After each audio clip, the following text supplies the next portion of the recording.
सुप्रभात बच्चों। आज हम पढ़ेंगे कनक व्याकरण का पाठ क्रमांक 8 अविकारी शब्द।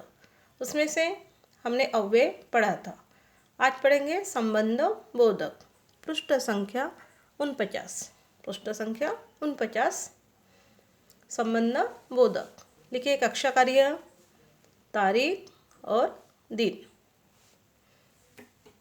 समझिए, जो शब्द संज्ञा या सर्वनाम से जुड़कर वाक्य के अन्य शब्दों से उनका संबंध बताते हैं वे संबंध बोधक अव्यय कहलाते हैं। जो शब्द संज्ञा या सर्वनाम से जुड़कर वाक्य के अन्य शब्दों से उनका संबंध बताते हैं वे संबंध बोधक अव्यय कहलाते हैं। जैसे की और, के अंदर, के बाहर, की तरफ, के पीछे आदि। बच्चा माँ की ओर देख रहा है। बच्चा माँ की ओर देख रहा है। विपिन घर के अंदर खेल रहा है। घर के बाहर पेड़ है। ये जो शब्द है संज्ञा या सर्वनाम से जुड़कर अन्य शब्दों का उनका संबंध बताते हैं वे हो गए संबंध बोधक अव्यय। यहाँ की और का संबंध माँ से है। की और का संबंध माँ से है।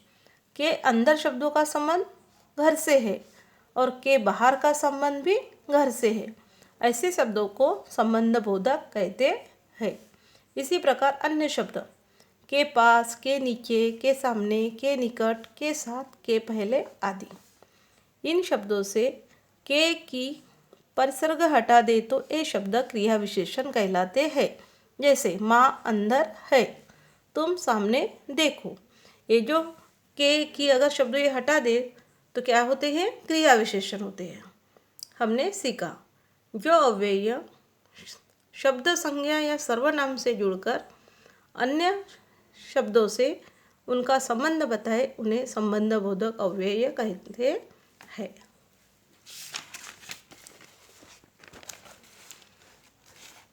अभ्यास। संबंध बोधक अब लिखने की बारी। प्रश्न क्रमांक 1। संबंध बोधक शब्द लिखकर अनुच्छेद पूरा कीजिए। राकेश के घर के सामने एक बगीचा है। राकेश के घर के सामने एक बगीचा है। बगीचे के चारों ओर सुंदर पेड़ है। बगीचे के चारों ओर सुंदर पेड़ है। पेड़ों के ऊपर बहुत से बंदर है। पेड़ों के ऊपर बहुत से बंदर है। बंदर पेड़ों के नीचे भी बैठ जाते हैं। बंदर पेड़ों के नीचे भी बैठ जाते हैं। बगीचे के पास ही तालाब है। बगीचे के पास ही तालाब है।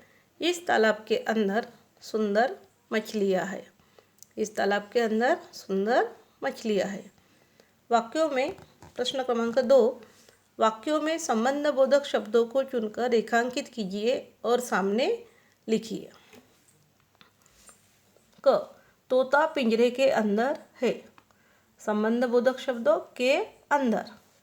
गेंद कुर्सी के नीचे रखी है। के नीचे संबंध बोधक शब्द। गणेश की तरह। गणेश की तरह ईमानदार बनो। की तरह। कल की अपेक्षा आज ज़्यादा गर्मी है। की अपेक्षा। प्रकाश अपनी बहन छाया से अधिक बोलता है। से अधिक। प्रश्न क्रमांक 3। संबंध बोधक शब्दों से वाक्य पूरे कीजिए। मैं अपने पिता के साथ घूमने जाऊंगा। गंगा नदी के पास हरिद्वार है। गंगा नदी के पास हरिद्वार है। माँ की मदद के बिना मैं कुछ नहीं कर सका। बच्चा डर के कारण सो न सका। राम लक्ष्मण वन की ओर चल दिए। धन्यवाद। फिर मिलेंगे।